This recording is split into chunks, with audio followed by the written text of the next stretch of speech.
Thank you to my channel members and Ko-fi supporters that make these videos possible. You can also support me by buying a deck tech on my weekly Tuesday and Sunday streams. More info in the video description. Hello everyone. Commander decks are often thought to have pillars. Your mana, card advantage, ramp, removal, and then all the fun synergy stuff your deck actually wants to do. I always found this lens a bit skewed though. I covered why when making my mana video.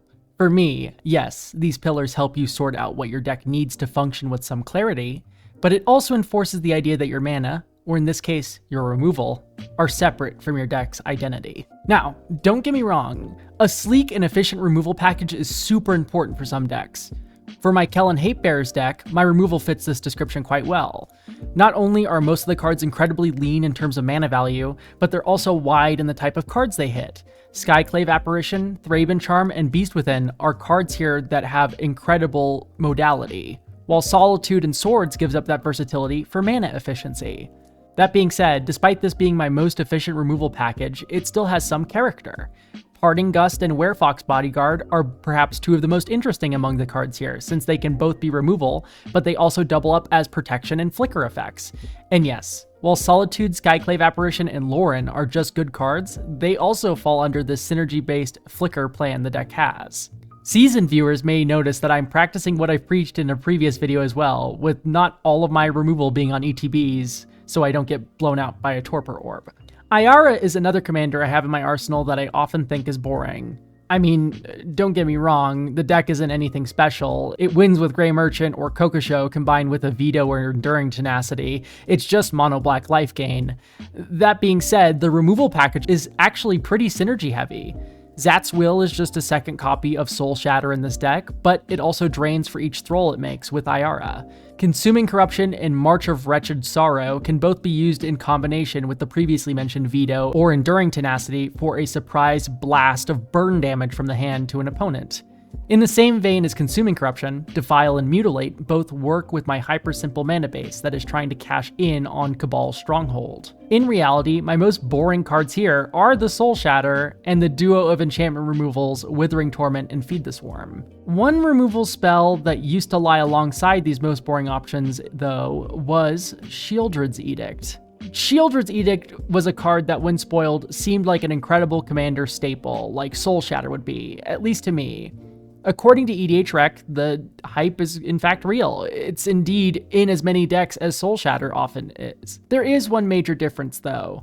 Soul Shatter has never, and I do mean never, in my 3 years or so of using it, missed one or more of the targets I wanted to hit. Whereas Sheoldred's Edict feels like it misses every time. The reason I was so hype about this edict was that it did hit each opponent. All commander removal should be like this. It's an inherent 3-for-1. Let's look at Kellen's removal again. Yes, the ETB removal spells can be flickered to become 2-for-1s, but by themselves, the only cards capable of being a 2-for-1 here are the Thraben Charm, removing multiple graveyards, and the Winds of Abandon and Austere Command for being sweepers. Even then, Winds of Abandon needs to be comboed with a Lethal Strike or Aven Mind Sensor to truly be card advantageous. So, what makes these cards better than Sheoldred's Edict? It's simple. Their flexibility. Now, Sheoldred's Edict gives you the illusion of flexibility, but in reality, it offers no more than a Bitter Triumph would. You get to pick, creature or planeswalker.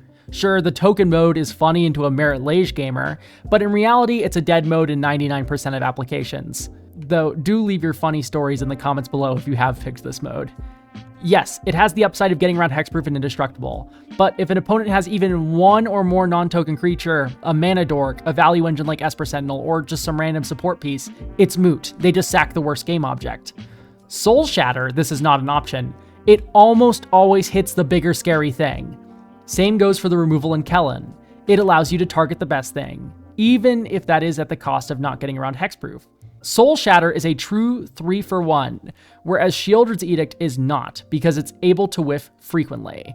This every removal spell needs to be card advantageous like Soul Shatter is thought was one that was pretty poisonous, and frankly just blinded me to reality. You see, the truth is that spot removal can actually be card advantageous. People look and say, oh look, you countered their card, now you're both down one piece of material. When in reality, cards are often hinging on one another to be good, or are just thermonuclear bombs in cardboard shape that are well worth 1 card. Rhystic Study and the One Ring are a good example of those sorts of cards, whereas Coastal Piracy is a good example of a card that is the other type. If you're up against a spirit deck and they have a board of 4 flying shrimpy little dudes and they deploy a Coastal Piracy and you counter that spell, you have effectively 5-for-1 them. You not only countered the Coastal Piracy, but their 4 dudes on board are now infinitely less valuable. Same goes for Graveyard Hate. While a Thraben Charm thrown at Muldrotha player may be denying them actual, literal card advantage, doing it to a player with an Animate Dead in hand when they put a Reanimate on the stack is a 2-for-1, even if you can't see it, since you blank that card in their hand in addition to effectively countering the Reanimate. This is also inversely true when you're locked out of the game. A Torpor Orb against a Flicker deck is always my favorite example. In this instance, where your hand is 2 lands, 3 ETB creatures, and a Cathar Commando, your commando here effectively draws you 3 cards. Psst, by the way, Blink players that were mad about this example last time I used it, Cathar Commando is a really good card in your decks because it gets around hate pieces like this while still comboing with ETBs like Sun Titan or Redemption Choir.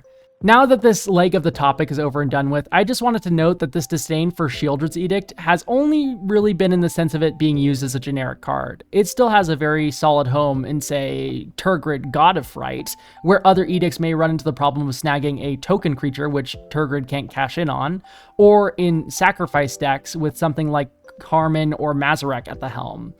Even still in that last example, I am much more a fan of Cursed Marauder in those contexts because of its easy loopability due to it being a creature. There's still more nuance I feel the need to cover about removal in this video, and that is that sometimes synergistic fun removal options may not often be the correct call for a deck.